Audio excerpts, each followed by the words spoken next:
ప్రతి ఉదయం దేవుని వాగ్దానం అనే కార్యక్రమానికి ప్రేమతో మిమ్మల్ని ఆహ్వానిస్తుంటున్నాను. ఈ ఉదయకాల సమయంలో దేవుడు మన కొరకు ఏర్పాటు చేసినటువంటి వాక్య భాగము యెషయా గ్రంథము 40వ అధ్యాయము 31వ వచనాన్ని ధ్యానించుకుందాం. యెషయా గ్రంథము 40వ అధ్యాయము 31వ వచనాన్ని ధ్యానించుకుందాం. యెహోవా కొరకు ఎదురుచూచువారు నూతన బలము పొందుదురు. క్రీస్తునందు ప్రియమైన దేవుని బిడ్డలారా, ఈ ఉదయకాల సమయంలో పరిశుద్ధాత్మ దేవుడు మనకిస్తున్నటువంటి వాగ్దానం, యెహోవా కొరకు ఎదురుచూచువారు నూతన బలము పొందుదురు. ఈ యొక్క వాగ్దానాన్ని మన కుటుంబాలకును, మన ఆత్మీయ జీవితాలకును, మన వ్యక్తిగత జీవితాలకును ఆస్వాదించుకొని ఈ వాగ్దాన ప్రకారము నీవు నేను జీవించాలని ప్రేమతో మిమ్మల్ని కోరుచూ ఉంటున్నాను.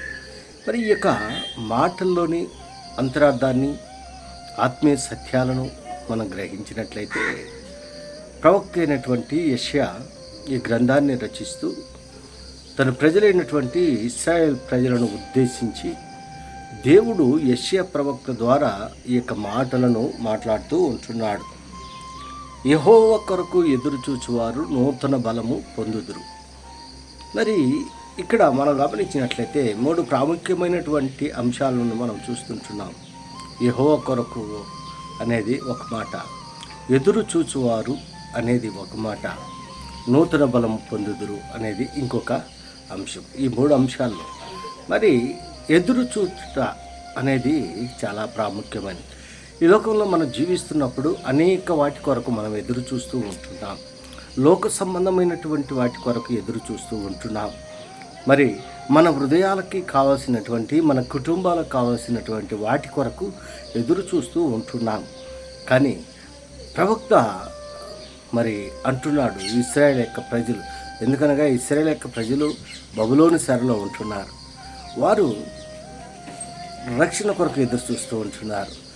వారి విడుదల కొరకు ఎదురు చూస్తూ ఉంటున్నారు. మరి మనము దేని కొరకు ఎదురు చూస్తుంటున్నాం? దేవుని కొరకు ఎదురు చూసినట్లయితే నూతన బలము, నూతన శక్తి, నూతన ఆనందము పొందుకోగలము. మరి ఇశ్రాయేల్ యొక్క ప్రజలు దేవుని కొరకు ఎదురు చూస్తూ ఉంటున్నారు. వారి యొక్క ఎదురు చూపుల్లో ఒక అర్థము ఉంటున్నది.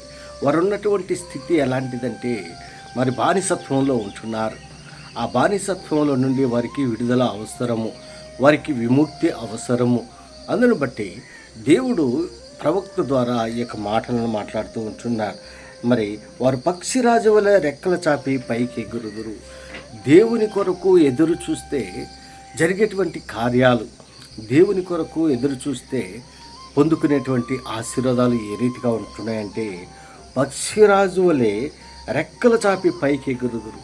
ఆశీర్వదింపబడతారు, దీవింపబడతారు, ఒక ఉన్నతమైనటువంటి స్థితిలోకి వారు ఎదుగుతారు అని ఈ యొక్క మాటల్లో మనం చూస్తుంటున్నాము. అంత మాత్రమే కాదు, అలయక పరిగెత్తుదురు, సమస్యలక నడిచిపోదురు.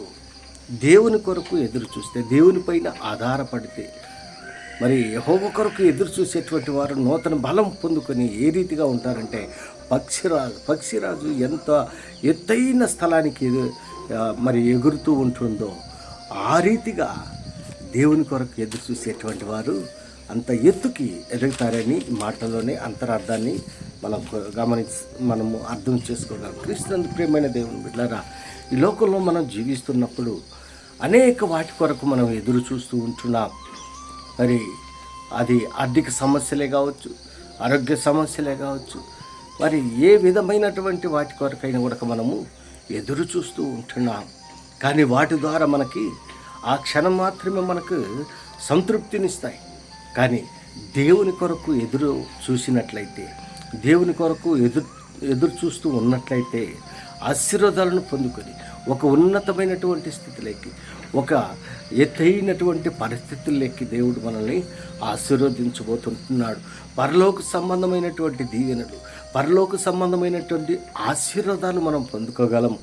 కానీ దేవుని కొరకు ఎదురు చూసేటువంటి వారిగా, దేవుని కొరకు మనము ఎదురు చూసేటువంటి వారిగా నీవు నేను ఉండాలని ఈ కొద్ది మాటల ద్వారా నేను హెచ్చరిక చేస్తుంటున్నాను. దేవుడు యొక్క మాటలను మీకును, మీ కుటుంబాలకును ఆశీర్వాదకరంగా దేవుడు మార్చనుగాక.